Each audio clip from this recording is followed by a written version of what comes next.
ರಾಜಕೀಯಕ್ಕೆ ಬೇಜಿ ವೆಂಕಟಪ್ಪ ರೆಡ್ಡಿ ಅಂತೇಳಿ ನಮ್ಮ ಆತ್ಮೀಯರಿದ್ರು. ಅವಾಗ ಅಶ್ವತ್ಥನಾರಾಯಣ ರೆಡ್ಡಿ ಅವರು ಎಮ್.ಎಲ್.ಎ. ಹಾಗಾಗಿ ನಾನು ಅವರೊಂದು ಒಡನಾಡಿಯಾಗಿ ನಾನು ರಾಜಕೀಯದ ಕಡೆ ಹೋಗಿದ್ದೆ. ಎಲ್ಲೂ ಹೋಗಿ ನಾನು ನಮ್ದೆಲ್ಲ ಎಜುಕೇಶನ್ ಎಲ್ಲ ತುಂಬಿಕೊಂಡೇನೆ. ಇಲ್ಲಿ ಮಾಡಿದ್ದು ಜಿ ಕೃಷ್ಣಪ್ಪ ನನ್ನ ಕ್ಲಾಸ್ಮೇಟು, ಇವನು ನಮ್ಮ ಇವನು JK ಇವರೆಲ್ಲ ನಮ್ಮ ಒಡನಾಡಿ.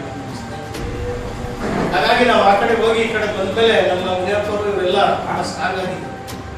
ಈಗ ಮುನಿಯಪ್ಪ ಅವ್ರಿಗೂ ಒಂದು ಕೊರಗಿದೆ ಇದ್ರು. ಮುನಿಯಪ್ಪ ನನ್ನ ಯಾವಾಗಲೂ ತಿಂತಾ ಇರ್ತಾರೆ.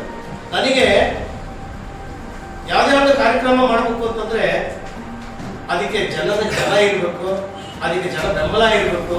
ನಮ್ಮ ಮಾದಿಗ ಮುಂಚೂಣಿಯಲ್ಲಿ ಇದ್ರೆ ಮಾತ್ರ ನಾನು ಈ ಒಂದು ಕಾರ್ಯಕ್ರಮ ಮಾಡೋದಕ್ಕೆ ಮುಂದೆ ಬರೋದಕ್ಕೆ ನಾನು ರೆಡಿ ಇರ್ತೀನಿ. ಯಾವುದೋ ಒಂದು ಕಾರ್ಯಕ್ರಮ ಅಂತ ಹೇಳ್ತಾರೆ, ಅಲ್ಲಿ ಜನನೇ ಇರೋದಿಲ್ಲ. ಅಂತ ಕಾರ್ಯಕ್ರಮಗಳಿಗೆ ಹೋದಾಗ ನಮ್ಗೆಲ್ಲೋ ಹಿನ್ನಡೆ ಆಗುತ್ತೆ. ಹೊಡಿತೀನಿ ಅಂತಂದ್ರೆ ಭಯ ಬರುತ್ತೆ. ಹೊಡೆದೇ ಬಿಟ್ರೆ ಇವ್ನು